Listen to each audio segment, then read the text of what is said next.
I'm here with my daughter, Michelle, from Cape Henry Collegiate in Virginia Beach. Hi, Warren. Hi, Charlie. Our question for you is how you go about attempting to forecast the degree of future success of one specific product in a good business versus another, such that you invest in American Express and Coca-Cola rather than Diners Club or RC Cola, for example. Thanks. Well, with American Express, this was an interesting situation because Diners Club got there first.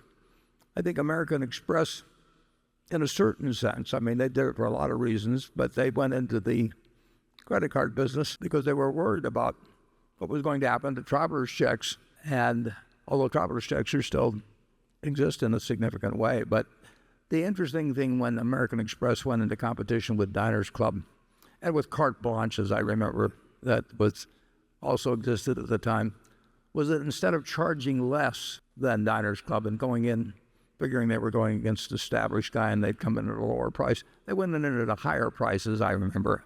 And the American Express Centurion was on that card. I've got one that I got in 1964, but they ran up before that. It had more value in time. I mean, it got better representation. And frankly, if you were a salesperson out with somebody and you could pull out that American Express card with that Centurion, you look like you were J.P. Morgan. If you pull out the Diners Club, it had a whole bunch of flashy signals. You look like a guy that was kiting his checks from one month to the next. And a fellow named Ralph Schneider and Al Bloomingdale developed the Diners Club, and they were very smart about getting there first, but they weren't smart about how they merchandised it subsequently. RC Cola, it did.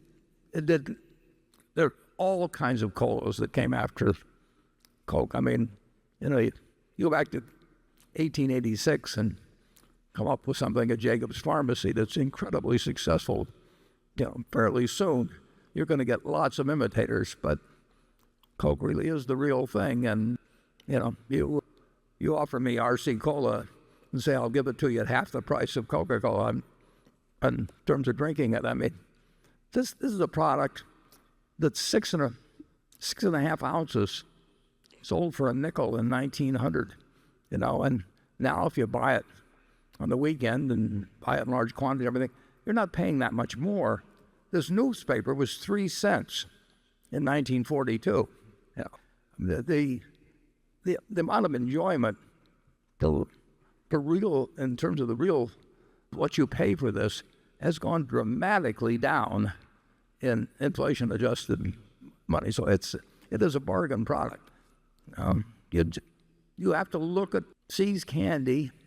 If you live in California and you were a teenage boy and you went to your girlfriend's house and you gave the box of candy to her mother or father and she kissed you, you lose price sensitivity at that point. So we really want products where people feel like kissing you, rather than slapping you. It's an interesting thing. I mean, in effect, we're betting on the ecosystem of Apple products, but led by the iPhone. And I see characteristics in that make me think that it's extraordinary. But I may be wrong. So far, I would say we've been right on American Express and Coca-Cola. American Express had this huge salad oil scandal in 1960. Happened in 63, November, right around the time Kennedy was shot. And there was really worry about what the company would survive. But nobody quit using the card. Nobody quit using the traveler's checks.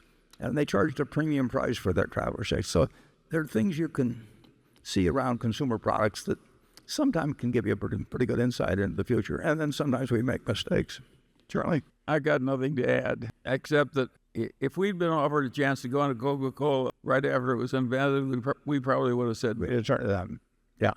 It would have looked kind of silly to us. Well, unless we drank it now, Charlie, listen. No, he's right. I mean, we don't foresee things that we haven't got a lot of evidence in on. I mean, we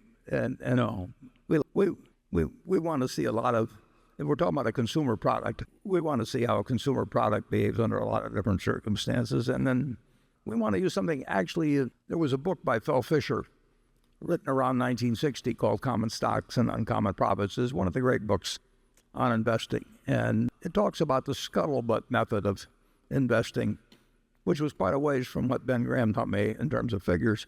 But it's a very, very good book. And you can learn a lot, just by going out and using some shoe leather.